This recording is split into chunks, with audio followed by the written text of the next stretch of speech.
उसूलों पर चलती है अपनी ज़िंदगी, जो वफादार नहीं वो अपना यार नहीं। बालक, ये बिल्कुल सेम बात जो अभी हम बोले, ये तुमसे ज्योमेट्री बोलना चाहती है। ज्योमेट्री जो है ये बिल्कुल सेम बात इसलिए बोलना चाहती है क्योंकि यार ज्योमेट्री में जो बच्चे वफादार हैं, वफादार होने का मतलब ये है कि उसके एक एक कॉन्सेप्ट को, एक एक थ्योरम्स को बारीकी से प्रूफ करते चल रहे हैं, समझते चल रहे हैं, उनके लिए ज्योमेट्री उनका यार होता है। और जो लोग ज्योमेट्री के साथ वफादार नहीं होते, मतलब कि थ्योरम्स को बारीकी से नहीं देखते, डायरेक्ट क्वेश्चंस पर आते हैं, उनके लिए तो यार ज्योमेट्री जो है बिल्कुल बेकार हो जाती है ना। तो एक एक चीज़ को अच्छे से बारीकी से समझना है हमें, थ्योरम पर ज़्यादा ध्यान देना है, थ्योरम्स को समझने में उसके प्रूफ पर ज़्यादा ध्यान देना है। कॉन्सेप्ट पर ध्यान दोगे तो क्वेश्चंस यार अपने आप बनने लगता है, ये बात तुम्हें हमेशा ध्यान रखना है ना। तो आज का हमारा गोल क्या है बालक? आज का हमारा गोल है कि हम लोग सर्कल क्लास 10th स्टार्ट करने जा रहे हैं, थ्योरम का प्रूफ देखेंगे, इंपॉर्टेंट क्वेश्चंस करेंगे और फिर अपना सर्कल भी जो है बालक ये हो जाएगा ज़बरदस्त, है ना। तो स्टार्ट किया जाए बालक। सबसे पहले हम लोगों को एक दो छोटा सा टर्म जो है वो समझ लेना है कि टेंजेंट किसको बोलते हैं और सेकंड किसको बोलते हैं। पहले से ये दो चीज़ को हम लोग समझते आ रहे हैं, क्लास 9th में भी इसका डेफिनेशन तो था ही, है ना। एक बार इसको रिकॉल कर लिया जाए, रिवाइज कर लिया जाए। देखो, ऐसा लाइन, ध्यान से सुनना है, ये दोनों लाइन है, टेंजेंट और सेकंड बालक दोनों लाइन है। सबसे पहले तो ये बात है कि दोनों एक लाइन होता है। ऐसा लाइन जो सर्कल को बस एक ही पॉइंट पर इंटरसेक्ट करे या टच करे, वैसे लाइन को हम लोग बालक टेंजेंट के नाम से जानते हैं। जैसे यहां देखो, ये एक सर्कल है और ये एक एल लाइन है, एल लाइन जो सर्कल को बस एक ही पॉइंट पर इंटरसेक्ट कर रहा है। डेट पॉइंट इज लेट ए, है ना, वो पॉइंट ए है। तब इस लाइन को हम लोग बोलेंगे कि सर्कल के लिए टेंजेंट है ना। और इस पॉइंट को बोलेंगे हम लोग point of contact, point of contact बोलेंगे, पॉइंट ऑफ कांटेक्ट बोल देंगे। कोई दिक्कत? समझ में आ रहा है बढ़िया से बात? एक सर्कल में एक ऐसा लाइन, एक सर्कल पर एक ऐसा लाइन जो उसको बस एक ही पॉइंट पर इंटरसेक्ट करे, उस लाइन को हम लोग टेंजेंट बोलते हैं। और जिस पॉइंट पर वो सर्कल को टच करता है या इंटरसेक्ट करता है, उस पॉइंट को बालक हम लोग पॉइंट ऑफ कांटेक्ट के नाम से जानते हैं। बात क्लियर है? और उसी तरीके से सेकंड जो है, बड़ा सिंपल बात है, देख रहे हो, देखने से समझ में आ रहा है। ऐसा लाइन जो सर्कल को दो पॉइंट पर इंटरसेक्ट कर दे, है ना, दो पॉइंट पर इंटरसेक्ट कर दे, जैसे एक ए पॉइंट और एक बी पॉइंट, और ये लेट कर लो एल लाइन था, तो इस एल लाइन को बालक बोलेंगे हम लोग सेकंड है ये, क्योंकि ये एक पॉइंट पर नहीं कर रहा है, दो पॉइंट पर कर रहा है।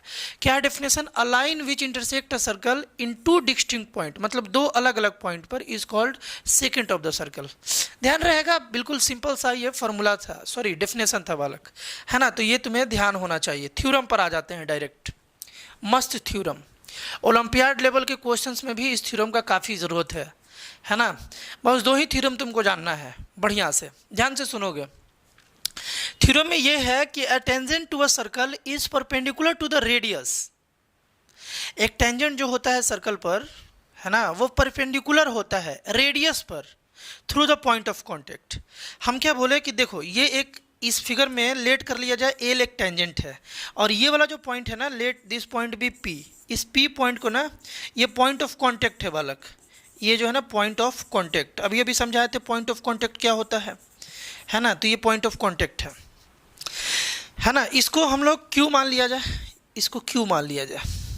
क्वेश्चन ये है, मतलब थ्योरम का स्टेटमेंट जिसे हमें प्रूफ करना है, उसमें ये बोला गया है कि ये जो टेंजेंट है, ये पॉइंट पी पर, यानी कि पॉइंट ऑफ कांटेक्ट पर, रेडियस पर ये परपेंडिकुलर होगा। मतलब वी हैव टू प्रूव बालक OP Q angle is 90 degree. हम लोगों को ये प्रूफ करना है कि ओपी क्यू एंगल जो होगा वो 90 डिग्री होगा, है ना। डायरेक्ट हम लिखते हैं टू प्रूफ क्या करना है स्टेटमेंट के अनुसार कि बालक ओपी क्यू एंगल OPQ जो है ये 90 डिग्री होगा। ये बात हम लोग को प्रूफ करना है। गिवन भी लिखोगे ना, गिवन क्या लिखोगे? गिवन लिखोगे, गिवन से एक इंपॉर्टेंट बात भी तुमको हम समझाएंगे, बहुत बच्चे उसमें कंफ्यूज रहते हैं। गिवन में हम लोग लिखेंगे बालक अ सर्कल COR। इसका मतलब क्या हुआ? इसका मतलब क्या हुआ, इसे ब्रैकेट में ओ और आर लिखने का मतलब ये हुआ कि एक सर्कल है जिसमें सेंटर जो है बालक वो ओ है, सेंटर जो है वो ओ है और रेडियस जो है वो आर है, ये इसका मतलब हुआ है ना। तो एक सर्कल हम लोगों को सी ओ आर दिया गया है यहाँ पे, है ना, सी ओ आर, ये एक हम लोगों को सर्कल दिया हुआ है। And L, L is a tangent, L एक बालक टेंजेंट है ना, एल जो है वो टेंजेंट है ना, through point P, through point P से। ये इंपॉर्टेंट बात है कि एल एक टेंजेंट है जो पी पॉइंट से क्रॉस कर रहा है, यानी कि पी जो है वो पॉइंट ऑफ कांटेक्ट हो गया। यहाँ तक बात क्लियर है। आगे तो बड़ा ही आसान है, ध्यान से सुनो। डायरेक्ट हम लोग आ जाएंगे बालक प्रूफ में आएंगे। इसका प्रूफ बस स्टेटमेंटल है और कॉमन सेंस से है। कैसे कॉमन सेंस है, ध्यान से सुनना। एक बात हम थोड़ा सा डिस्कस कर लेते हैं, बातचीत कर लिया जाए थोड़ा सा। ये एक लाइन है बाबुल, ये लाइन मान लो एल है और ये ए एक पॉइंट है। हम ये बोल रहे हैं कि इस ए पॉइंट से इस लाइन पर कितना लाइन आ रहा होगा। फिर से एक बार रिपीट करते हैं क्वेश्चन, इस ए पॉइंट से इस लाइन पर कितना लाइन आ रहा होगा। इनफाइनाइट लाइन आ रहा होगा, बहुत सारा लाइन आ जाएगा, ऐसे आ जाएगा, ऐसे आ जाएगा, ऐसे आ जाएगा, ऐसे आ जाएगा, ऐसे आ जाएगा, है ना। बहुत सारा यहाँ पर लाइन बालक ए से एल पर बहुत सारा लाइन ड्रॉ किया जा सकता है, पता भी नहीं कि कितना ड्रॉ किया जा सकता है। बात क्लियर है। लेकिन तुमसे पूछा जाए कि वो लाइन जो सबसे छोटा हो, वो लाइन जो सबसे छोटा हो वो कौन सा लाइन होगा। मतलब सबसे छोटा लाइन जो ए से एल तक ड्रॉ किया जा सके बालक, याद रखो, ध्यान रखो कि वो हमेशा बालक परपेंडिकुलर लाइन होता है। परपेंडिकुलर लाइन से छोटा कोई और लाइन नहीं होता है। एक पॉइंट है और एक लाइन है, एक लाइन है और एक पॉइंट है, ऐसे लाइन है। तो इस लाइन पर इस पॉइंट से जो सबसे छोटा लाइन आएगा वो हमेशा परपेंडिकुलर होगा। परपेंडिकुलर से छोटा और कोई लाइन हो ही नहीं सकता है। तो ये एक छोटा सा बात था जो ध्यान रखना है, बस। बात क्लियर है, यहाँ तक तो बात क्लियर है। इसको भी लेट कर लिया जब बालक, यहाँ पर ए लेट कर लेते हैं, इस पॉइंट को हम ए लेट कर लिए, ठीक है ना। अब यहाँ पर देखो हम लोग क्या यहाँ पर समझ सकते हैं बालक कि ओपी जो है ये ओ ए के बराबर है। ओपी जो है, देखो ओपी जो है ये ओ ए के बराबर है ना। इस ओपी को थोड़ा सा और हम छोटा कर ले, तुमको आर लग रहा होगा, अब ठीक है। देखो ओपी ओ ए के बराबर है, क्यों भाई। देखो ओपी और ओ ए दोनों रेडियस है, एक सर्कल का रेडियस ऑलवेज इक्वल होता है, तो ओपी जो है ये ओ ए के बराबर हो जाएगा, है ना। ब्रैकेट में रीजन डाल दो, ईच इक्वल टू रेडियस, है ना, ईच इक्वल टू रेडियस। अरे रुको भैया, ईच इक्वल टू रेडियस, है ना, दोनों रेडियस के बराबर है, ठीक है भैया। अच्छा एक बात बता दो हमको यहाँ पे कि ओ क्यू जो होगा, ये जो ओ क्यू होगा बालक, इसका वैल्यू कितना होगा, ओ ए प्लस ए क्यूब होगा। देखो ओ क्यूब जो है, ओ क्यूब जो है, ध्यान से सुनना, ओ क्यूब जो है ये ओ ए प्लस ए क्यूब के बराबर होगा, है ना। मतलब कि ओ ए में हम कुछ जोड़े, कुछ लेंथ जोड़े, तब जा कर के ओ क्यू आया। तो इस स्टेटमेंट को देख करके हम लोग एक बात तो बोल ही सकते हैं ना कि ओ क्यू जो है बालक ये ग्रेटर देन होगा ओ ए से। ओ क्यू पक्का जो है वो ओ ए से ग्रेटर देन होगा कि नहीं होगा। देखो ओ ए में कुछ ना कुछ जोड़ने के बाद, ओ क्यू के बराबर आ रहा है, तो केवल ओ ए से बात किया जाए, केवल ओ ए के बारे में बात किया जाए तो ओ ए से ओ क्यू हमेशा बड़ा होगा। सिंपल सा बात है ना।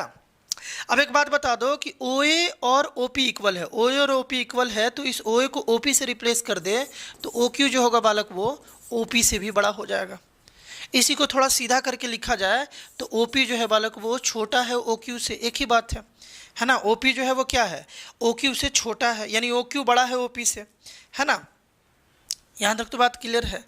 तो अब एक बात तुम देखो, ध्यान से देखो बालक, एक बात एकदम ध्यान से तुमको देखना है कि एल एक लाइन है, ओ एक पॉइंट है, एल एक लाइन है, ओ एक पॉइंट है।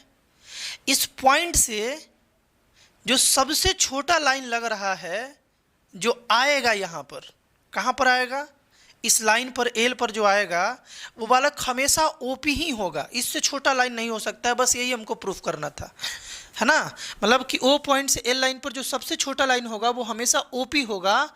यही बात हम लोगों को प्रूफ करना है। अच्छा, क्यों होगा ओपी? देखो, कुछ भी ओपी के अलावा तुम कुछ भी ले लो, ओपी के अलावा जैसे मान लो यहाँ हम लेते हैं, ऐसे लेते हैं, कुछ भी लेते हैं तो वो रेडियस से बड़ा हो जाता है। रेडियस से जैसे ही बड़ा होगा, रेडियस से वो बड़ा हो जाता है। रेडियस से बड़ा होने का मतलब फिर ये ओ क्यू वाला केस आ जाएगा, है ना। तो डायरेक्ट यहाँ पर direct with using our common sense direct हम लोग यहाँ पर लिख सकते हैं सिंस, या लिख सकते हैं बालक सो, लिख सकते हैं हम लोग यहाँ पर, एक सेकेंड बालक, यहाँ पर हम लोग लिख सकते हैं direct so OP is always less than, है ना, लेस देन, या OP is always shortest distance, always shortest, OP जो होगा हमेशा शॉर्टेस्ट डिस्टेंस होगा, शॉर्टेस्ट डिस्टेंस होगा, है ना, from O to line L, from point O to line L, line L पर ओ से ये हमेशा शॉर्टेस्ट डिस्टेंस होगा। बस इतना लिख करके तुम्हें बता देना है, हमेशा होगा, है ना। तो डायरेक्ट हम लोग लिख सकते हैं हेंस या सो एंगल जो है ये ओ पी क्यू जो है ये इज इक्वल टू 90 डिग्री होगा, है ना। लिखोगे since shortest line is perpendicular, shortest line जो है बालक वो क्या है, परपेंडिकुलर है। बात क्लियर है? तो ये तो प्रूफ रहा बालक, इतना लिख दोगे बहुत क्लियर हो जाएगा, कोई इसमें नंबर नहीं काट सकता है। बस इतना समझना है कि हमको ओपी को परपेंडिकुलर प्रूफ करना है, तो हमको ये प्रूफ करना होगा कि ओपी जो है वो सबसे शॉर्टेस्ट लाइन होगा। तो इस तरीके से लिख दोगे, फुल मार्क्स तुमको मिलेगा, कोई दिक्कत नहीं है। बात समझ रहे हो? लेकिन इस रिजल्ट को याद रखना है, ये बहुत जगह हम लोगों को यूज आने वाला है, आगे के थ्योरम्स में इसी का यूज आने वाला है। कि एक बात बस ध्यान रखना है कि एल एक लाइन है, कोई भी एक लाइन है ना। अगर ये सर्कल को एक पॉइंट पर टच करता है तो उस लाइन को हम लोग बोलेंगे टेंजेंट, और टेंजेंट जो है वो पॉइंट ऑफ कांटेक्ट के पास रेडियस के थ्रू अगर लाइन आए पॉइंट ऑफ कांटेक्ट पर तो हमेशा 90 डिग्री पर आता है, ये हमेशा 90 होगा, है ना। जैसे मान लो हम यहाँ से एक ऐसे लाइन ड्रॉ कर दिए, तो ये भी सिंस एक ही पॉइंट पर टच कर रहा है, एक ही पॉइंट पर यहाँ पर बालक ये टच कर रहा है, तो ये भी हो गया टेंजेंट। अभी सेंटर से अगर हम टेंजेंट पे कोई भी लाइन ले जाएंगे तो ये भी बालक 90 डिग्री हो जाएगा, हमेशा 90 डिग्री होगा। और इसका हम लोग यूज भी आज बालक करने वाले हैं। कोई दिक्कत यहाँ तक? नेक्स्ट इस क्वेश्चन को बना लो जल्दी से। यहाँ पर बोला गया है कि इस फिगर में पी क्यू जो है वो टेंजेंट है, पी क्यू एक टेंजेंट है एट पॉइंट पी पर ऑफ द सर्कल में। तो तुमको एक्स बताना है ना। ये टेंजेंट है, पी क्यू टेंजेंट है, point P point of contact है ना। देखो सेंटर से आर आ रहा है, मतलब रेडियस आ रहा है, तो पक्का है कि ये 90 डिग्री होगा थ्योरम के अकॉर्डिंग। और एक्स तुमको बताना है तो पाइथागोरस थ्योरम का बालक यूज कर लोगे। पाइथागोरस थ्योरम का यूज करोगे तो बालक 13 का स्क्वायर जो है ये इक्वल हो जाएगा 5 का स्क्वायर प्लस एक्स का स्क्वायर का, है ना। तो ये 169 और ये है बालक 25, इस साइड लाएँ तो -25 is equal to x square, यानी कि 144 is equal to x square, यानी कि एक्स का वैल्यू आ गया बालक 144, यानी कि एक्स का वैल्यू आ गया 12। एक्स का वैल्यू बालक यहाँ से 12 सेंटीमीटर आ जाएगा। तो पिछले वाले थ्योरम का यूज करके एक बेसिक सा क्वेश्चन हम लोग बालक प्रैक्टिस कर लिए। जब कभी भी सेंटर से पॉइंट ऑफ कांटेक्ट पर अगर लाइन लाओगे तो वो हमेशा बालक परपेंडिकुलर होगा टेंजेंट से। टेंजेंट पर क्या होगा? परपेंडिकुलर हो जाएगा, हमेशा 90 डिग्री। इसका यूज किया जा सकता है ना। अब ये बालक HW है, हम तो थ्योरम लिखे हुए हैं, किसी बुक में ये क्वेश्चन है, ये भी CBSE में आया हुआ क्वेश्चन है। ये होमवर्क है, सर्कल का एक और वीडियो आएगा इंपॉर्टेंट क्वेश्चंस का, उसमें हम इसका सॉल्यूशन बताएंगे। लेकिन तब तक तुम लोग इसे ट्राई करोगे, है ना। तब तक इसे तुम ट्राई करोगे, ये बिल्कुल इसी प्रूफ के, ये बिल्कुल बालक इस प्रूफ के जैसा बनेगा। जैसे हम ये बात प्रूफ किए वैसे ही बालक ये भी बात प्रूफ हो जाएगा, इजीली प्रूफ हो जाएगा। तो इसे तुम ट्राई करोगे, कमेंट करके बताओगे तुमसे हुआ कि नहीं हुआ, है ना। बस स्टेटमेंट लिखना है ना, कि सबसे शॉर्टेस्ट साइड होगा तो वो परपेंडिकुलर होगा, बस उसी का यूज करना है। अब ये एक थ्योरम आया बालक, the length of two tangent, और ये बेहद इंपॉर्टेंट थ्योरम है और बेहद आसान थ्योरम है। इसे प्रूफ करना बहुत ही आसान है, बच्चों का खेल है, बस कॉन्ग्रुएंसी कर देना है, ये जो है ना प्रूफ हो जाएगा। क्वेश्चन में ये था कि the length of two tangent, दो टेंजेंट का length drawn from an external point, है ना, कोई एक बाहरी पॉइंट से, बाहरी पॉइंट मतलब सर्कल में वो पॉइंट ना हो, बाहर हो कहीं। जैसे ये एक सर्कल है, इस सर्कल के बाहर एक पी पॉइंट है, इस पी पॉइंट से हम लोग टेंजेंट ड्रॉ कर रहे हैं, एक टेंजेंट हुआ पी आर और एक टेंजेंट हुआ पी क्यू। बोल रहा है कि आर इक्वल, मतलब ये है कि यहाँ पर हम लोगों को टू प्रूफ करना है ना, यहाँ पर बालक हम लोगों को टू प्रूफ करना है कि पी आर जो है ना, पी आर जो है ये इक्वल है पी क्यू के, पी आर जो है वो पी क्यू के इक्वल है, ये बात हम लोगों को प्रूफ कर देना है। और ये बड़ा ही आसान बात है इसे प्रूफ करना, कुछ इसमें खास बात नहीं है। हम लोग चलेंगे प्रूफ में, हम लोग कहाँ चलेंगे, प्रूफ में तो नीचे जाएंगे ना बालक, पहले गिवन लिख लेते हैं, है ना, हम लोग गिवन लिख लेते हैं। यहाँ पर एक सर्कल है और सर्कल सी ओ आर, है ना, सी ओ आर का मतलब समझ गए, with centre O and radius R. ये एक सर्कल है and there is a point and a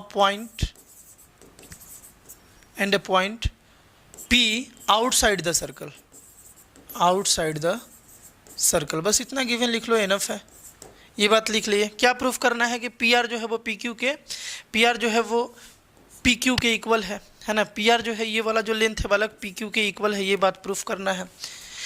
जब भी ट्रायंगल में एंगल्स इक्वल प्रूफ करना हो या साइड इक्वल प्रूफ करना हो तो हमेशा कॉन्ग्रुएंसी का सहारा लेना चाहिए। तो यहाँ भी हम लोग सहारा लेंगे बालक कॉन्ग्रुएंसी का, यानी कि प्रूफ के लिए यहाँ पर बालक हम लोग प्रूफ जो है ना, इसके लिए हम लोग in triangle P R O, in triangle P R O and triangle P O Q, दो ट्रायंगल में चल बैठेंगे। कौन कौन से में चल बैठेंगे, पी आर ओ में और पी ओ क्यू में, ये दो ट्रायंगल में हम लोग गए। क्या है अपने पास प्रूफ में, देखा जाए क्या है अपने पास दोनों ट्रायंगल में।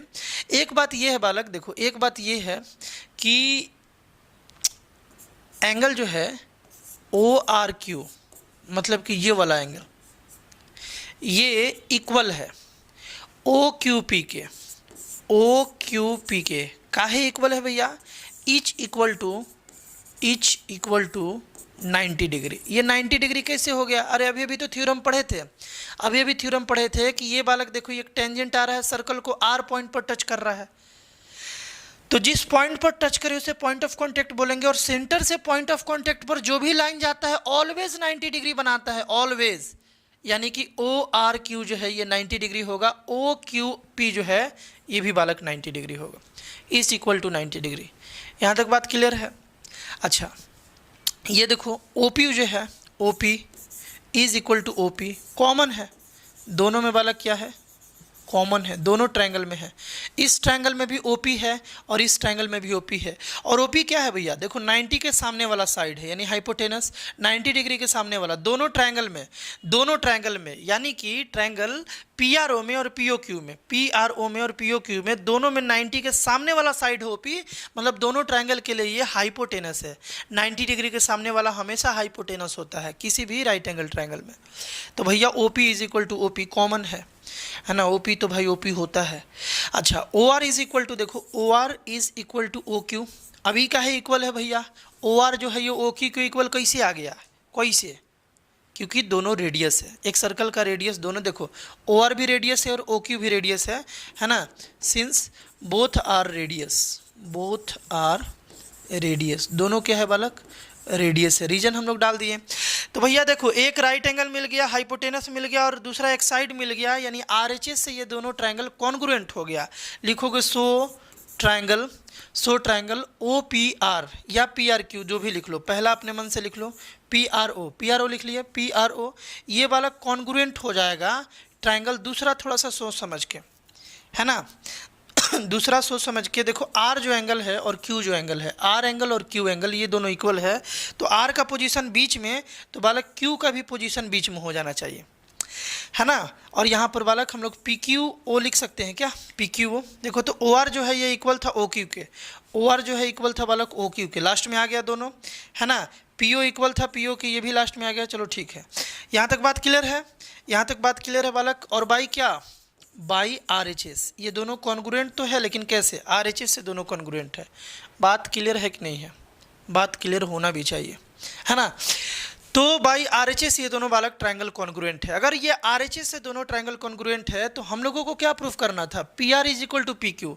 इधर से बालक PR जो है ये PQ के बराबर आ जाएगा, लिखेंगे so P R is equal to P Q, है ना, by C P C T. C P C T से देखा जाए, सी पी सी टी से, तो ये दोनों इक्वल है। इंपॉर्टेंट बात ये है, देखो थ्योरम प्रूफ तो आएगा या नहीं आएगा, ये तो बड़ा लेस इंपॉर्टेंट थ्योरम है, ये प्रूफ के लिए हम नहीं देखे ज़्यादा ये आते हुए, लेकिन इसका यार रिजल्ट बड़ा कमाल का चीज़ है। रिजल्ट मतलब ये कि इस थ्योरम का एप्लीकेशन जो है, यूज है, ये सर्कल के सारे क्वेश्चन में ऑलमोस्ट है। तो इसे एकदम बारीकी से समझना है। कोई भी एक एक्सटर्नल पॉइंट हो, देखो हम यहाँ समझाते हैं तुमको, कोई भी एक एक्सटर्नल पॉइंट हो, ठीक ना, कोई भी एक एक्सटर्नल पॉइंट हो, और इस एक्सटर्नल पॉइंट से अगर तुम, जैसे मान लो यहाँ पर एक, ये तो सर्कल है, ये एक एक्सटर्नल पॉइंट है, इस एक्सटर्नल पॉइंट से अगर तुम टेंजेंट ड्रॉ करते हो यहाँ पे, है ना, टेंजेंट ड्रॉ करते हो, तो ये दोनों टेंजेंट का लेंथ जो है ना बालक, वो हमेशा इक्वल होता है, हमेशा इक्वल होता है। मतलब यहाँ से यहाँ तक ऐसे समझो तुम, ये P है, ये Q है, और ये R है, तो ऑलवेज बालक PQ जो है ये PR के बराबर आएगा, ऑलवेज। ये बात हमेशा ध्यान रखना है, वो पॉइंट कहीं भी हो, बस सर्कल के अंदर नहीं होना चाहिए, सर्कल से बाहर होना चाहिए। बात क्लियर है ना, सर्कल के अंदर नहीं होना चाहिए, सर्कल के बाहर होना चाहिए, तो ये बात को ध्यान रखोगे। इस तरीके से कॉन्ग्रुएंसी से हम लोग प्रूफ कर सकते हैं। एक सर्कल था, इसके बाहर एक पॉइंट P था, इस P पॉइंट से दो टेंजेंट ड्रॉ किया गया, और दो ही किया भी जा सकता है बालक, दो से ज़्यादा नहीं कर सकते हो, है ना, तो दो किए। अब ये एक पी आर और एक पी क्यू, ये दोनों का दोनों वाला क्या है, इक्वल है, हमेशा इक्वल होगा, ठीक ना। और नोटिस करने वाला ये बात है, और भी कुछ बात है, ऐसा भी क्वेश्चन है किसी किसी बुक में थ्योरम बना करके दिया है, उसे भी हम बता देते हैं, ध्यान से सुनो। नोटिस करने वाला ये भी बात है कि यहाँ से बालक जो आर एंगल है, ये तो क्यू के इक्वल था, आर क्यू के इक्वल था, अच्छा जी, ये जो पी है ये पी के इक्वल है, मतलब कि ऐसे केस में ये एंगल और ये एंगल भी बराबर होगा। नोटिस करो, ये तुमको मैथ्स मतलब कुछ क्वेश्चंस को सॉल्व करने में हेल्प करेगा, या कभी कभी इसे थ्योरम बना के भी बुक में किसी किसी में दिया गया है, या कभी कभी ये क्वेश्चंस भी आया है कि ये वाला एंगल इक्वल प्रूफ कर दो, तो इसी तरीके से कॉन्ग्रुएंट करके प्रूफ कर दोगे। अच्छा, दूसरी बात ये देखो, ओ लास्ट में, इधर भी ओ लास्ट में, मतलब कि ये वाला एंगल जो है ना, इस एंगल के बराबर आ जाएगा, ये एंगल इस एंगल के बराबर आ जाएगा, है ना, क्योंकि कॉन्ग्रुएंट हो गया दोनों, तो ये इसके बराबर होगा, ये इसके बराबर होगा, ये इसके बराबर होगा, ये 90-90 हो जाएगा, और ये इसके बराबर होगा। ये सारे चीज़ों का यूज क्वेश्चंस को बालक सॉल्व करने में आने वाला है ना, क्वेश्चंस को सॉल्व करने में आने वाला है। कोई दिक्कत? तो ध्यान से इसको देखोगे, कहीं दिक्कत आ रहा हो समझने में तो ज़रूर बताओगे। एक और वीडियो पार्ट आएगा सर्कल का, उसमें और इम्पोर्टेंट क्वेश्चन हम लोग करने जा रहे हैं, है ना। अभी हम लोग दो क्वेश्चन देखेंगे बेहद इम्पोर्टेंट, दो क्वेश्चन जिससे ये जो भी हम लोग आज थ्योरम पढ़े उसका एप्लीकेशन समझ में आएगा, उसका यूज समझ में आएगा। और दोनों क्वेश्चन बोर्ड में आया हुआ है, दोनों का दोनों। एक ये क्वेश्चन दिख रहा है तुमको, हम ये चाहेंगे कि वीडियो को अभी रोक लो, वीडियो को रोक लो बालक, और उसके बाद एक बार जरूर क्वेश्चन को इसको ट्राई करो, इस क्वेश्चन को एक बार ट्राई करो, और उसके बाद ही इसका सॉल्यूशन देखो, है ना। बढ़िया से इसे ट्राई करो, अपना दिमाग लगाओ, और फिर इसका सॉल्यूशन देखो, बहुत मज़ा आएगा। चलो अब बताते हैं बालक। देखो इस क्वेश्चन में ये था कि ये जो तुमको फिगर दिख रहा है, इस फिगर में ए बी और ए सी बराबर था, ए बी और ए सी बराबर था, है ना। तुमको प्रूफ यही करना था कि बी जो है ना, बी जो है बालक, बी जो है ये इसी के बराबर होगा, ये बात तुमको प्रूफ करना था। तो बड़ा ही आसान है, बहुत ही आसान है, ए बी ए सी के बराबर है। अच्छा देखो, सबसे पहले तो नोटिस करने वाला ये बात है कि ए डी जो है ना, यहाँ पे डायरेक्ट हम प्रूफ कर रहे हैं, तुम स्कूल में अच्छे से बना कर इसे वहाँ प्रेजेंट करोगे, लिखोगे अच्छे से। देखो ए डी जो है बालक, वो एफ के बराबर हो जाएगा। देखो ए डी जो है ये एफ के बराबर हो जाएगा। रीजन में क्या डालोगे, रीजन में ये डालोगे, सिंस बोथ टेंजेंट्स, मतलब कि ये भी tangent are drawn from the external point, from point A outside the circle, यही थ्योरम था ना, यही बालक थ्योरम था। मतलब कि ए डी और एफ क्यों बराबर है, क्योंकि दोनों एक ऐसे पॉइंट से बना हुआ टेंजेंट है, दोनों का दोनों, जो सर्कल से बाहर था, तो इसलिए ए डी और एफ बालक इक्वल हो गया। अच्छा ठीक है भैया, ए डी और एफ तो इक्वल हो गया। और एक रिजल्ट है तुम्हारे पास, देखो बी जो है ना, बी जो है बालक, ये बी डी के बराबर आ गया, है ना, बी जो है वो बी डी के बराबर। सेम रीजन, बी एक एक्सटर्नल पॉइंट है जो सर्कल में नहीं है, बाहर है, तो यहाँ से जो दो टेंजेंट जाएगा ये दोनों इक्वल होगा। उसी तरीके से सी से दो टेंजेंट आ रहा है, एक सी एफ और सी ई, है ना, तो सी एफ जो है बालक ये सी ई के बराबर आ जाएगा। कोई दिक्कत, सी एफ जो है ये सी ई के बराबर आ जाएगा। यहाँ तक बात क्लियर है। अब देखो बड़ा ही आसान बात है, हम ये बोल रहे थे कि वी हैव, हम लोगों को गिवन में दिया हुआ है, we have A B is equal to A C. ए वी जो है ना, ए वी जो है बालक वो ए सी के बराबर दिया हुआ है ना। ए बी को हम लोग कैसे लिख सकते हैं, ए बी को ए डी प्लस डी भी लिख सकते हैं, A D plus B D लिख सकते हैं। और ए सी को कैसे लिख सकते हैं, देखो ए सी को कैसे लिख सकते हैं बालक, A F plus F C लिख सकते हैं, A F plus C F लिख सकते हैं। बात क्लियर है ना, ए प्लस सी एफ लिख सकते हैं, कि कोई दिक्कत है, ऐसे तो लिखा ही जा सकता है। आगे देखोगे, आगे बालक देखोगे यहाँ पर, अब थोड़ा सा यहाँ भी वीडियो को रोक सकते हो, रोक करके अपना अप्रोच लगा सकते हो। यहाँ से बिल्कुल क्लियर दिख रहा है कि कैसे बनेगा। मेरा इंटरेस्ट ये था कि बीई और ईसी इक्वल आ जाए, बीई और ईसी इक्वल आ जाए। क्या किया जाए बालक, यहाँ पर क्या किया जाए, सी एफ जो है, सी एफ जो है ये सी ई के बराबर है, बी डी जो है ये बी ई के बराबर है ना, बी डी जो है ये बी ई के बराबर है। देखो यहाँ ध्यान से देखोगे, ये ए डी और एफ को अगर हम कट कर दे, ए डी और एफ को अगर हम कट कर दे तो कोई दिक्कत नहीं है, दोनों इक्वल था, जितना ए डी उतना एफ, इसीलिए दोनों को हम कट कर दिए, दोनों बराबर था। अभी तो हम लोग प्रूफ किए थे, है ना, बताए थे यहाँ पर। अब बताओ बी डी के प्लेस पर, बी डी के प्लेस पर, बी डी बी के इक्वल है, तो बी डी के प्लेस पर अगर हम बी लिख ले तो क्या दिक्कत है। और सी एफ जो है, देखो सी एफ जो है वो सी के बराबर है, सी एफ जो है वो सी के बराबर है ना, सी एफ जो है वो बालक सी के बराबर है, तो इसके प्लेस पर अगर हम सी लिख ले तो क्या दिक्कत है। और बीच में इक्वल टू था तो इक्वल टू लिख लिए, जो हमको प्रूफ करना था बालक वो आ गया। कोई दिक्कत आ रहा है समझ में ना, यही करना होता है और कुछ नहीं, यही करना होता है ना। ऐसे क्वेश्चंस में बालक बिल्कुल यही करना होता है, बिल्कुल वही थ्योरम का यूज करोगे, उसका जो कॉन्सेप्ट है जो बताया गया था उसका यूज करोगे, और ईच एंड एवरी क्वेश्चन को तुम इजीली बना सकते हो। ये बड़ा बढ़िया क्वेश्चन है, बोर्ड में आया हुआ। इस क्वेश्चन को भी एक बार वीडियो को रोक करके ट्राई कर लोगे और उसके बाद इसका बालक सोल्यूशन देखोगे। बिना ट्राई किए कभी भी सोल्यूशन ना देखें, है ना। देखो क्वेश्चन अच्छे से दिख रहा है ना, क्वेश्चन बालक तुमको अच्छे से, एक सेकेंड, अब पूरा दिख रहा होगा, क्लियर है। देखो इस क्वेश्चन में ये था कि ये जो तुमको फिगर दिया हुआ है, ए क्यू एक टेंजेंट है, ए आर एक टेंजेंट है, बी पी एक टेंजेंट है, बी क्यू एक टेंजेंट है, पी सी एक टेंजेंट है, सी आर एक टेंजेंट है। इस तरीके से फिगर दिया हुआ था। तुमको ये प्रूफ करना है ना भाई कि ए क्यू का जो वैल्यू है, ए क्यू का वैल्यू यानी यहाँ से यहाँ का जो लेंथ है, ये जो ए बी सी का पेरीमीटर होगा, ए बी सी का पेरीमीटर होगा, ए बी सी का यानी कि A B plus B C plus A C, इसका हाफ होगा। ए क्यू का लेंथ इस ट्रायंगल के पेरीमीटर का हाफ होगा। ये बात प्रूफ करना है, वीडियो को रोक लो और ट्राई कर लो। हम बताते हैं, हम यहाँ पर बालक बताते हैं। हमारे पास देखो क्या क्या रिलेशन है, यहाँ से एक रिलेशन है, हम डायरेक्ट प्रूफ में आ जाते हैं बालक, गिवन वगैरह नहीं लिखते हैं। यहाँ पर ए क्यू जो है ना, ए क्यू बालक ए आर के इक्वल है, ये बात एक है अपने पास। दूसरा बात है कि जो बी क्यू है बालक, ये बी पी के इक्वल है ना। बी क्यू जो है ये बी पी के इक्वल है, क्योंकि ये एक एक्सटर्नल पॉइंट है। यहाँ से ये एक टेंजेंट आ रहा है और ये एक टेंजेंट आ रहा है। देखो एक्सटर्नल पॉइंट से एक टेंजेंट ये आ रहा है सर्कल पर और एक ये आ रहा है, तो ये दोनों इक्वल होगा। इसी तरीके से सी पी और सी आर भी इक्वल हो जाएगा, है ना। तो हम लोग बी क्यू लिखे थे ना, तो यहाँ लिखेंगे C R is equal to C P, इस तरीके से लिख लेंगे। इतना रिजल्ट है। और रीजन क्या डालोगे, पिछले क्वेश्चन में डाले थे, है ना। Since both are the tangent from the external point या from the point that is outside the circle, outside the circle, ठीक है। यहाँ पर रीजन लिख लोगे, यहाँ तक तो ठीक है। अब आते हैं हम लोग बालक, देखो यहाँ पर एक बात को समझोगे तुम थोड़ा सा, कि हम लोग A Q is equal to A R तो है, A Q is equal to A R तो है। देखो A Q is equal to A R है। इस ए क्यू को हम क्या लिख सकते हैं, इस ए क्यू को बालक हम A B plus B Q लिख सकते हैं।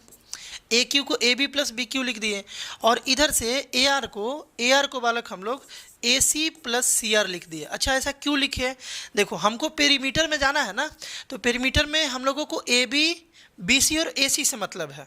तो ए क्यू और ए आर तो इक्वल था, इसको हम लोग इसमें चेंज किए, जैसे अभी लिखे तो एक ए बी आ गया और एक ए सी आ गया। देखो ए बी और ए सी आ गया है ना, तो ट्रायंगल वाला बात लाने के लिए ऐसा लिखा गया है ना। A B plus B Q जो है वो ए सी प्लस सी आर के बराबर होगा। अब आते हैं, देखो ये जो ट्रायंगल तुम देख रहे हो ए बी सी, जो बालक तुम ट्रायंगल देख रहे हो, देख लो एक बार। ए बी सी जो ट्रायंगल देख रहे हो, इसका पेरीमीटर क्या होगा? A B plus B C plus C R, यही होगा ना। तो वही हम यहाँ पर लिख रहे हैं बालक, है ना। पेरीमीटर